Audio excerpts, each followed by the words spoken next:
السلام عليكم شباب، حبيت أحييكم من جديد من قناة بهاء العبدلي.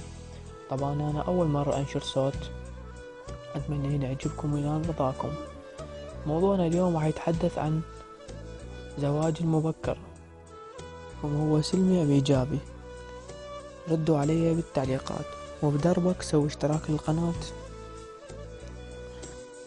موضوعنا: انتشرت الظاهرة زواج مبكر في العراق.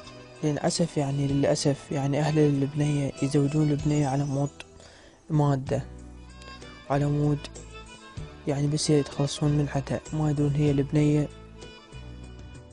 هي وردة البيت، هي شمعة البيت. هذا العمر مستحيل واحد يقنع يتزوج واحدة مواليد 2000. أول شي بعد صغيرة، ثاني شي يعني مو قد المسؤولية. البعض البنات هسه اكو بنات مواليد 2000 أحسن من مواليد التسعينات، تفتهم. بس حسب مو كل البنات أنا أشمل، الأغلبية. بس أنا شايف ناس هو عمره 16 سنة ويتزوج عمرها بنية 13 سنة. والله العظيم ما نجحت علاقتهم الزوجية، لأن واحد ما يفتهم الثاني، لأن بعدهم أطفال. دش تترجى من تتزوج هيج عمر البنية، بعد حتى ما تفتهم. حتى هذا العمر صعبة واحد يتزوج بيه مواليد 2000. شو مواليد 2000؟ عمي ذاك اليوم صارت. أنا أتأسف على أهل البنية، مثل ما تزوجها وهاي أحسن ما يخليها تهتم بدراستها وتبني مستقبلها. ماكو واحد ما عنده طموح اتجاه شيء يريد يوصل له. كل احنا عندنا طموح، وكل احنا نريد نسوي شي ببالنا. راح تتزوج، راح تكسر رغبتها، راح تسوي عائلة تكوين وبعض العلاقات تفشل. هسه روح شوف المحاكم، مواليد 2000 مواليد 2001 أدري شجاكم متوازين على الزواج.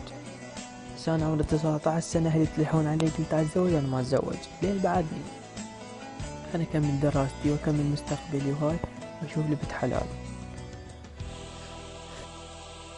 طبعا انتشر هالأيام ظاهرة التكبير من مواليد 2000. تدخل على الفيسبوك، واحد ناشر أريد أكبر، تروح للثاني واحدة ناشرة أريد أكبر ويعجبني واحد من عندكم أدخله خاص. دبطوا هاي اللطلطة، دبطوا. انت ايش قد عمرك حتى تحب؟ كذلك البنية، انت ايش قد عمرك حتى تحبين؟ انت ذاك اليوم صرتي. للأسف على العائلة يعطون هيجي موبايل مواليد 2000. أنا متعجب والله. شو أقول. مرة موقف صار وياي، وهذا الموقف ما راح انساه بعيني. شفت مدرسة، إحدى المدارس، للأسف على مصطلح الكلام صارت ملتقى للعشاق مو ملتقى للدراسة.